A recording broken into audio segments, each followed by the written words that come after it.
guys, it's your girl Sherelle Unique here, and I'm here to do a review on the first 10 chapters of Brandy Phases, A Memoir. So if you know anything about me, you know I'm a huge Brandy fan. I went to the tour. I went to the very first show in Cincinnati with Brandy and Monica. That's where I'm wearing this shirt. Yes, because I wore this shirt to the concert. I must admit I was a little nervous about this book because Brandy has been silent for so long that I did not expect her to share all of what needed to be shared. Like, I want the tea. Like, I want to know what happened. You know what I'm saying?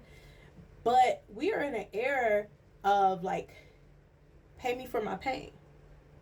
You want a reply? You want the real story? You want the tea?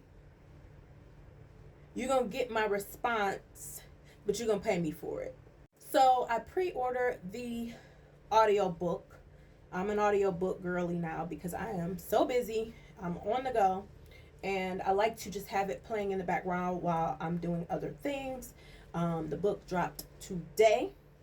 And once again, I listened to the first 10 chapters. Let me start by saying I loved hearing Brandy's stories about growing up in Mississippi, the time she spent with Ray J and her family, how her parents got together, what they like to do to have fun there in Mississippi, and what her whole foundation looked like. So she shared how she started singing, and her dad was the first person to notice that she had a unique voice, and he cultivated that talent and nurtured it, and he was her vocal coach. He is a very popular singer, vocal coach, minister of music, and he ended up getting a job in California, which is why her family packed up and moved from Mississippi to California. She talked about the struggles of, finding her voice.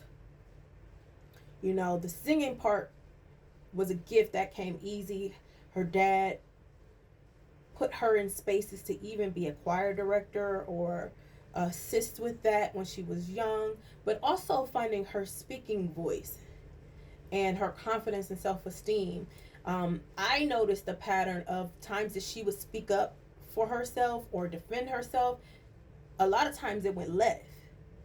And so that was interesting to see that pattern. She talked about being bullied and how when she was really young, she'd ride her bike to school and a young boy would harass her, bully her, talk about her body, how skinny she is and how she doesn't have any boobs, how he just punched her in the mouth one day and she did not defend herself. There was another time where she was being bullied at school by some girls.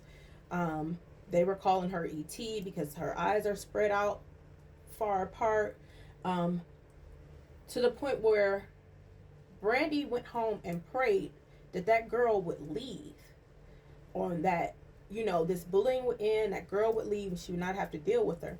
She gets to school only to find out that girl was unalived. She talks about her time working with Chris Stokes and Immature, and she goes into the Romeo eye patch story, which I didn't think I'd ever hear from her about this. But if you know anything, Immature used to have a group member who had an eye patch. Well, what happened was they had another member named Half Pint. Brandy and Ray J used to sing background for Immature. I'll get more into that in a minute. And they were all hanging out. Half Pint touched Brandy's boob, touched her inappropriately. She got so mad, threw a book super hard. That book hit Romeo in the eye, tore his retina, I believe. And from that point on, he's had to have an eye patch over his eye.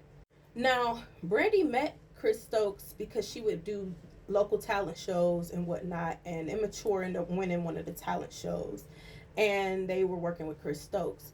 If you know anything about the Chris Stokes hellhole, rabbit hole, you'll go down and it's giving R. Kelly. It's very R. Kelly-esque. Um, you'll learn about, Raz B and the things he went through. And hearing that Brandy and Ray J used to sing background and used to work with him, I question if they experienced any of that, especially Ray J. So my mind went down that rabbit hole because Chris Stokes is not a good person, allegedly. If you follow Brandy, you know that she started her acting career on the show Thea. She was very young. I believe she was 14. And there was friction between Thea and a lot of people, but especially Brandy. Ultimately, Thea was bullying Brandy.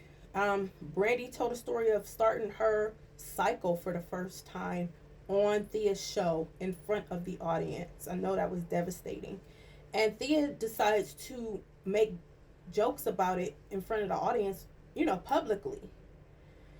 There was times when she was on the set and she was having problems delivering some lines, and Thea was like rude to her, mean to her, cussed at her. Brandy might be singing in her downtime, and Thea would say mean stuff to her about that. She was just hard to work with. She was a jerk. And I'm glad the show ended. And I'm glad her career is where it's at. And I'm loving the whole I fly above all my haters, because Brandy went off to soar after that. Brandy talked about someone at her school, an adult, telling her that her career was only going to go so far because she's not considered to be drop dead gorgeous, and compared her looks to other people who were deemed drop dead gorgeous at that time. And this was her at the age 13 or younger. So she started to feel uncomfortable about the way she looked at this young age because she was told by an adult that she was not drop dead gorgeous. Brandy discusses the recording of her first album. If you know, she was about 14, 15 when she recorded that first album. I love that album. We used to play it all the time. I used to just sing it from the top of my lungs. Brandy is like 7 years older than me. I looked up to her so much. And she was one of the people that helped to teach me how to sing. But she talked about the song Brokenhearted and her collaboration with Wanya. And listen, unpopular opinion, I personally don't care much for the duet between her and Wanya on Brokenhearted. I like her singing it by herself because it gave more vulnerability, it gave more heart. She actually sounded brokenhearted. Her runs, they were strategically placed. I like the placement of her runs, softness of her voice. I prefer Brokenhearted with just Brandy alone. Obviously, Brandy and Wanya didn't do bad. They can't do bad. But for me, he's so showboaty. It doesn't give vulnerability. It's given like, let me show y'all what runs I can do. You don't sound brokenhearted to me. Anyway, she went in on Wanya. Okay? Apparently, he was 21 and she was 15. And he started a romantic relationship with her at that age. And technically, that is grooming. That is manipulative. And he'd say stuff like, oh, well, I can't believe I have a 16-year-old girlfriend. And she ended up giving her virginity to him,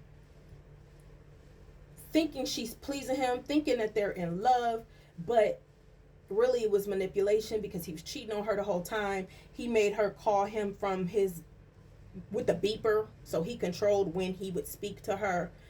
She's really thinking that they're in a real relationship. He's telling the public, oh, well, we're going to get together when she's 18. No, he was dating her as young as 15 years old. Then he goes on to lie about the relationship as years go on. All right, so I'm running out of time. I'm going to get back into this. Once again, this is Brandy Phases, a memoir. This is chapters 1 through 10. This is my review. My name is Sherelle Unique. Hit the like button. Follow my page. Comment. Holla at your girl.